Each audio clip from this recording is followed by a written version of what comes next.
എന്താടി നടക്കുന്നത്? ബിഗ് ബോസിൽ പൊരിഞ്ഞാടി. സാധാരണ ബിഗ് ബോസ് ഒക്കെ തുടങ്ങി കഴിഞ്ഞ ഒരു ഒന്ന് രണ്ടാഴ്ച ഇങ്ങനെ സോഫ്റ്റ് ആയിട്ട് പോവും. അത് കഴിഞ്ഞ് പതുക്കെ പതുക്കെ ഓരോ ഈ ടാസ്ക് ഒക്കെ കൊടുക്കും. അതിനകത്തില് അങ്ങോട്ടും ഇങ്ങോട്ടുമുള്ള നോമിനേഷനും കാര്യങ്ങളും ഒക്കെ പിന്നാണ് ഒരു കയറി വരുന്നത്, ചൂടായി വരുന്നത്. ഇപ്പൊ തുടക്കം തന്നെ ആകെപ്പാട് അടിച്ച് പ്രശ്നമായി. അതിൽ പ്രധാനമായിട്ട് വന്നിട്ടുള്ള നമ്മുടെ രണസുതിയുടെ തലവേദന ഒരു വലിയ തലവേദനയായി. അതിനു മുമ്പ് അനീഷിന്റെ അടുത്ത് ഷാനവാസോ മറ്റോ തലവേദന ഉണ്ടെന്ന് പറഞ്ഞത് എന്തുകൊണ്ട് പരിഗണിച്ചില്ല? ബിഗ് ബോസിനോട് പറഞ്ഞു രേണുസുതിക്ക് മരുന്ന് എമർജൻസി ആയിട്ട് കൊടുക്കണമെന്ന് പറഞ്ഞു. അതിനെക്കുറിച്ച് തർക്കം. അങ്ങനെ ശാരികയും അനീഷുമായിട്ട് എന്ന് വേണ്ട തകൃതിയായ അടിയുടെ ഒരു ആദ്യ ദിവസം തന്നെ ഒരു പത്താമത്സവത്തിന്റെ പ്രതീതി ബിഗ് ബോസിൽ ഉണ്ടായി. എന്തായാലും ശരി, നോമിനേഷൻ പ്രക്രിയകൾ തുടങ്ങി. ഇപ്പോൾ ആദ്യ ദിവസം തന്നെ അങ്ങോട്ടും ഇങ്ങോട്ടും എല്ലാ കണ്ടസ്റ്റൻസിനും പരസ്പരം എല്ലാവരെയും മനസ്സിലാക്കാനുള്ള ഒരു ദിവസം കൂടിയായിരുന്നു. അതുപോലെ തന്നെ തുടക്കം തന്നെ നമുക്കറിയാം, 3 ഈ സ്റ്റാർ കൊടുത്തിട്ട് അത് കയ്യിൽ കിട്ടിയ ഒരു പ്രസിഡന്റ് മാതിരി കെട്ടിക്കൊണ്ട് നടന്ന് അതിന്റെ അക്രമങ്ങളായിരുന്നു. അവസാനം പിന്നെ അനീഷുമൊക്കെ ബാത്റൂമിൽ പോയി വിളിക്കുമായിരുന്നു ചെയ്തത്. എന്ന് വെച്ചാൽ അത്രയും പ്രശ്നങ്ങളോടെ 7ന്റെ പണി എന്ന് പറയുന്നത് വാഴകൾ കൂമ്പ് ഞാൻ ഒടിക്കും, എന്തൊക്കെയാ ലാലേട്ടൻ പറഞ്ഞ കറക്റ്റ് കാര്യങ്ങളാണ്. എല്ലാവരുടെയും കൂമ്പൊടിച്ചു വിടും. കാര്യം ചുമ്മാതെ വന്നിരുന്ന് ഇതിനകത്തിൽ കൂടെ കുറെ ഷോ കാണിച്ച് വെളിയിലിറങ്ങി ബിഗ് ബോസിനെ അപവാദം പറയുന്ന ഒരു രീതി ഉണ്ട്. ഇനി ആരും അതിനൊന്നും പോകത്തില്ല. കാര്യം 300 പേജ് അത്രയും ഒപ്പിട്ടിട്ട് എഗ്രിമെന്റ് സൈൻ ചെയ്തിട്ടാ അവരിതിനെ പൈസ മുടക്കി ചെയ്യുന്ന കാര്യങ്ങളല്ല. അപ്പൊ പലരും അങ്ങനെ പറയുന്നുണ്ട്. അപ്പൊ അതിനൊക്കെയുള്ള ഒരു താക്കീത് കൂടിയാണ് ഈ ബിഗ് ബോസ് 7 എന്ന് പറയുന്നത്. എന്തായാലും ശരി, നമ്മുടെ രണാസുതി പോകുന്നതിന് മുമ്പേ ഷൂട്ട് ചെയ്ത് തന്റെ ചാനലിൽ എല്ലാം ഷെഡ്യൂൾ ചെയ്ത് വെച്ചിട്ടുണ്ടായിരുന്നു ഒരു വീഡിയോ. നമുക്ക് അതുകൂടെ ഒന്ന് കണ്ടിട്ട് പോകാം. കൂടെ ഉണ്ടെന്ന് തന്നെ ഞങ്ങൾ വിശ്വസിക്കുന്നു. അതിലുപരി ദൈവാനുഗ്രഹം. സത്യം പറഞ്ഞാൽ സുചേട്ടൻ ജീവനോടുള്ളപ്പോൾ സുചേട്ടൻ ഒരുപാട് ഘട്ടങ്ങൾ ഈ പിന്നെ രേണുസുതിയുടെ കൂടെ സുധിച്ചേട്ടനും ആത്മാവും മുകളിലുണ്ടെന്നാ പറഞ്ഞത്. അപ്പം അത്രയും വിശ്വാസത്തിലാണ് ഇപ്പൊ രേണുസുതി വന്നത്. എന്തായാലും ശരി, രേണുസുതിന് ഒത്തിരി സോഷ്യൽ മീഡിയയിൽ ഒത്തിരി വിമർശനങ്ങളൊക്കെ നേരിടുന്നുണ്ടെങ്കിൽ പോലും ഒരു കാര്യത്തിൽ അവര് നമ്മൾ സമ്മതിച്ചു കൊടുക്കണം.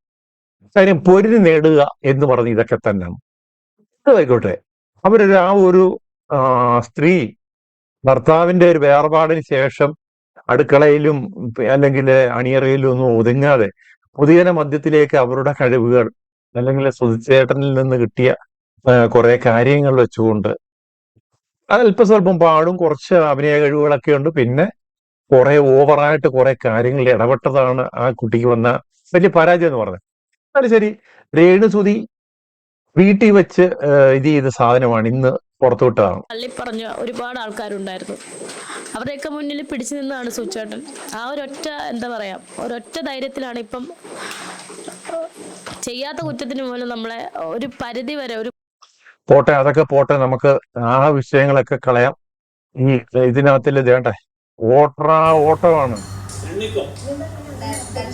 കണ്ടോ. അങ്ങോട്ടും ഇങ്ങോട്ടും ക്യാപ്റ്റനായിട്ട് അനീഷ് ആദ്യ ദിവസം തന്നെ പുറത്താകും എന്നൊക്കെ പറഞ്ഞെങ്കിലും അനീഷിനെ പിടിച്ച് ബിഗ് ബോസ് നമ്മൾ എന്ത് പ്രതീക്ഷിക്കുന്നു അതിനെതിരായിരിക്കും ബിഗ് ബോസിൽ ഇനി നടക്കുവാൻ പോകുന്നത് എന്നുള്ളതിന്റെ ഒരു തെളിവ് കൂടെയാണ് അനീഷിനെ ക്യാപ്റ്റൻസിയിലേക്ക് കൊണ്ടുവന്നത്.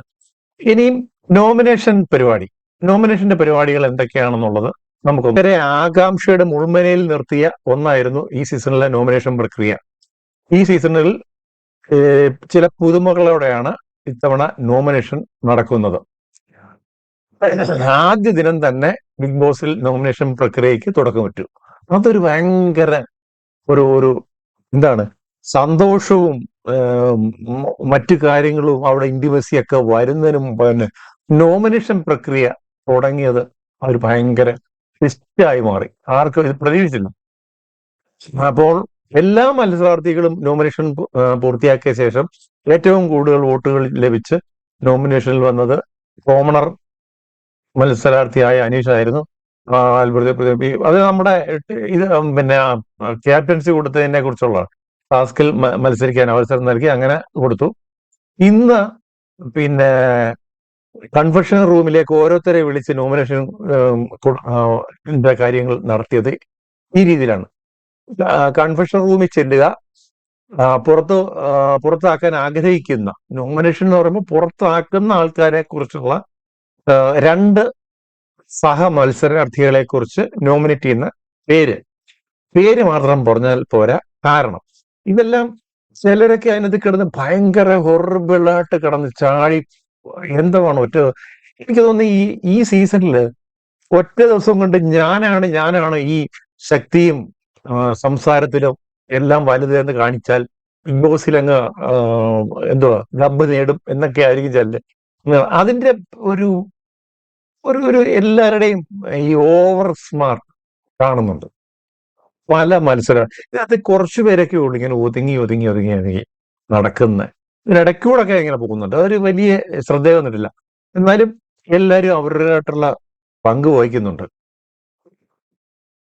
പിന്നെ നോമിനേഷനിൽ വന്ന മത്സരാർത്ഥികളെ പ്രേക്ഷകർക്ക് വോട്ട് രേഖപ്പെടുത്തി, അതായത് ഇനി ഇവർക്ക് ഈ കൊടുത്ത ഈ ലിസ്റ്റിൽ വന്നവർക്ക് പ്രേക്ഷകരുടെ വോട്ട് ഏത് രീതിയിലാണ് വരുന്നത് അതിനെ ഡിപ്പെൻഡ് ചെയ്ത് മാത്രമായിരിക്കും പിന്നെ ഇവരെ ഈ എവിക്ഷൻ ലിസ്റ്റിൽ നിന്ന് ഇത് ചെയ്യപ്പെടുന്നത്.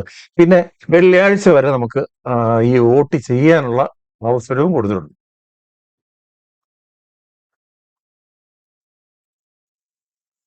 പിന്നെ ഈ ആഴ്ചയിലെ എവിക്ഷൻ ലിസ്റ്റിലുള്ള മത്സരാർത്ഥികൾ അനിമോള്, ആര്യന്, വിസല്, നിവിൻ, രഞ്ജിത്ത്, രേണു, ശാരിക, ശൈത്യ, ഇവരൊക്കെയാണ്.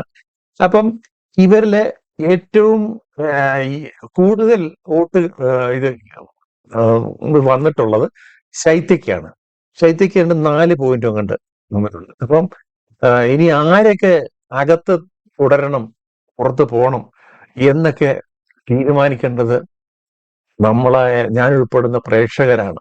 നമുക്കിത് വോട്ട് ചെയ്ത് ആർക്ക് വേണം നിഷ്പക്ഷമായി ഇപ്പോഴത്തെ ഈ ഒരു ഒരാഴ്ച കഴിഞ്ഞൊക്കെ ആണെങ്കിൽ നോമിനേഷൻ പ്രക്രിയയെങ്കിൽ നമുക്കൊരു കണ്ടസ്റ്റൻസിനെ നമുക്കിപ്പോ അറിയാവുന്നവർ പലരും കാണും, പക്ഷെ അറിയാൻ പറ്റാത്ത എത്രയോ പ്രേക്ഷകർ കാണും ഇതിനകത്തിൽ. പലരും നമുക്ക് തന്നെ പരിചയമില്ലാത്ത ഒത്തിരി പേര് വന്നിട്ടുണ്ട്.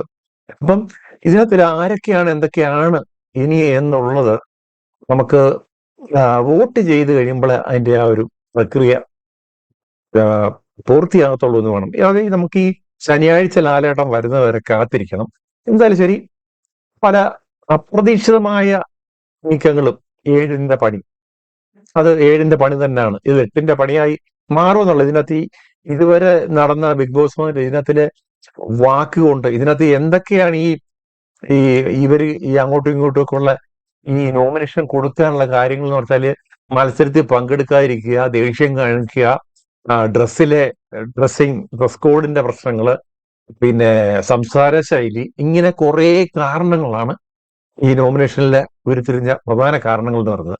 എന്തായാലും ശരി, നമുക്കൊരു നാളത്തെ ഒരു എപ്പിസോഡ് കണ്ടു കഴിഞ്ഞാൽ എന്താണ് നാളെ നടക്കുന്നതെന്ന് നമുക്ക് കാത്തിരിക്കാം. നന്ദി, നമസ്കാരം.